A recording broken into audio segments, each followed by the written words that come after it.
हाँ हाँ मला काही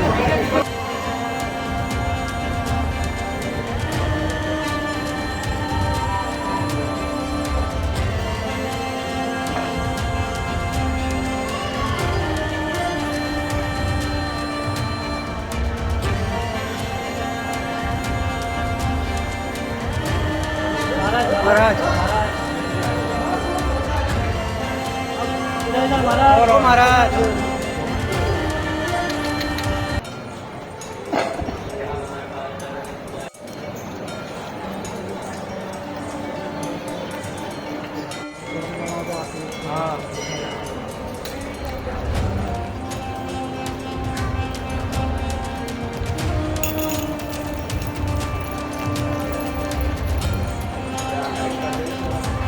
नहीं नहीं नहीं हो जाती है।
ભગવાન જગન્નાથજીના ચરણોમાં વંદન કરીને, પૂજા અર્ચના કરીને અમદાવાદ શહેર પોલીસ સાથે એક નાની બેઠકનું આયોજન કરવામાં આવ્યું છે.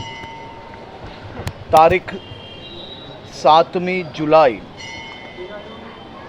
અમદાવાદના નગરજનો માટે આ દિવસ આખા વર્ષ દરમિયાન લોકો આ દિવસની રાહ જોતા હોય છે કે ભગવાન જગન્નાથજી ક્યારે શહેરીજનોને દર્શન આપશે. અને એ દિવસ 7મી જુલાઈ, અને આ 7મી જુલાઈની ભગવાન જગન્નાથજીની રથયાત્રાની પૂર્વ તૈયારી રૂપે તમામ પ્રકારના આયોજનો કરી લેવામાં આવ્યા છે. આજે પૂજ્ય મહંત શ્રી દિલીપદાસજી મહારાજ, ટ્રસ્ટી મહેન્દ્રભાઈ ઝા, સામાજિક સૌ અગ્રણીઓ, ભારતીય જનતા પાર્ટીના શહેર અધ્યક્ષ શ્રી અમિતભાઈ, ધારાસભ્યશ્રીઓ અને તમામ લોકો સાથે એક નાની બેઠક, અને બેઠક બાદ આ આખી રથયાત્રામાં વધુમાં વધુ લોકો ભગવાન જગન્નાથજીના દર્શન કરી શકે, યાત્રાને નિહાળી શકે. સમયસર યાત્રા મંદિરથી નીકળી પાછી પરત યાત્રા આવવા સુધી તમામ સમયો સારી રીતે સચવાઈ શકે તે માટેનું યોગ્ય પ્લાનિંગ કરવામાં આવ્યું છે. તમામ ટેકનોલોજીઓનો ઉપયોગ, તમામ સમાજોને સાથે રાખીને આ યાત્રા ખૂબ જ ઉત્સાહના માહોલમાં નીકળે તે માટે મુખ્યમંત્રી શ્રી ભૂપેન્દ્રભાઈ પટેલ બી આમાં બધી જ વ્યવસ્થાઓ પર નજર બનાવી રાખી છે ને ખૂબ મોટા પાયે આ વર્ષે યાત્રા નીકળશે. આજ સુધીની બધી જ યાત્રાઓનો ઇતિહાસ એ આ વર્ષે લોકો જે મોટી સંખ્યામાં જોડાવાના છે તેનાથી તૂટશે. ગત વર્ષે બી ખૂબ મોટા પાયે યાત્રાનું આયોજન કરવામાં આવેલું હતું, અને ગયા વર્ષે બી મંદિર ટ્રસ્ટ દ્વારા, પોલીસ દ્વારા, વિભાગો દ્વારા અને સૌ સમાજના નાગરિકોની મદદથી યાત્રા સમયસર નીકળી. સમયથી બી પહેલાં, એટલે કે સમયે જ યાત્રા ફરી મંદિર સુધી પહોંચી, અને તમામ રસ્તાઓ પર બધી જ વ્યવસ્થાઓ ખૂબ સારી રીતે કરવામાં આવી હતી. આ વર્ષે બી આ બધી જ વ્યવસ્થાઓ હજી વધુ સારી કઈ રીતે કરાય તે માટેનો પ્રયાસ કરી રહ્યા છે. એ તો ઉપયોગ કરવાનો જ છે, પરંતુ સમય જોડે જોડે નવી ટેકનોલોજીઓ આવતી હોય છે.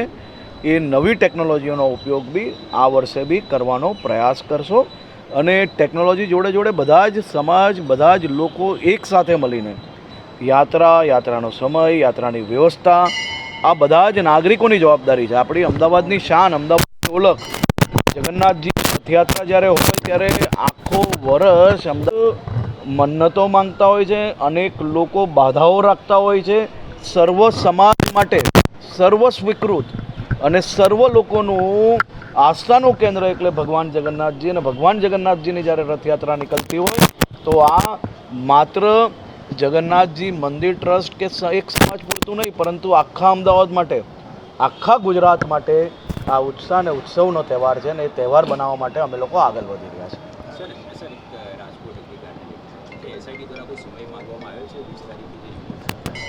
આજની તારીખ છે, હજી એસીએસને રિપોર્ટ સોંપવાનો હોય છે. એસઆઈટી એ ડાયરેક્ટ વિભાગને રિપોર્ટિંગ કરતું હોય છે, અને એસઆઈટી દ્વારા મોટા ભાગનું જે રિપોર્ટો, જે જવાબો લેવાના હોય એના ઉપર કામગીરી પૂર્ણ થવા ઉપર છે. અને કાલે રાત્રે બી 2 વાગ્યા સુધી અનેક લોકોના જવાબો લેવામાં આવ્યા છે. આજે વહેલી સવારથી બી એ લોકોના જવાબો લેવાની કામગીરી ચાલુ જ હતી. ખૂબ મોટી સંખ્યામાં બધા જ અધિકારીઓ, બધા જ ડિપાર્ટમેન્ટ અને જે કોઈ લાગતા વળગતા છે એ તમામ લોકોના જવાબો લેવા, જવાબો જોડે જોડે જે કોઈ લોકોની જવાબદારી બનતી હોય એ બધું જ નક્કી કરવામાં આવતું હોય છે. આજે ઓફિશિયલ સ્ટેટમેન્ટ એસઆઈટી દ્વારા આપ સૌ લોકોને આજે કાં તો વહેલી સવારે કાલે આપવામાં આવશે.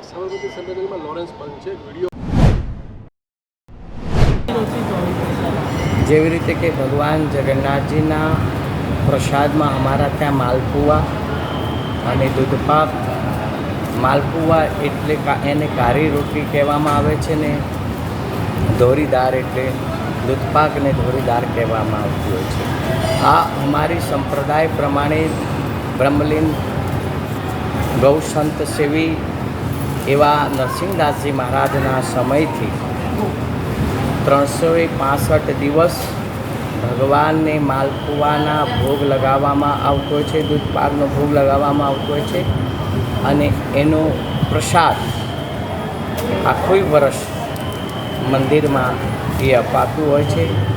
એટલે એ સમયના સંતોએ જે એમ કહેવાતું હતું કે એને માલપુઆને કાળી રોટી કહેતા હતા અને દૂધપાકને ધોરીદાર કહી એટલે એને કાળી રોટીને ધોરીદાર કહેવા.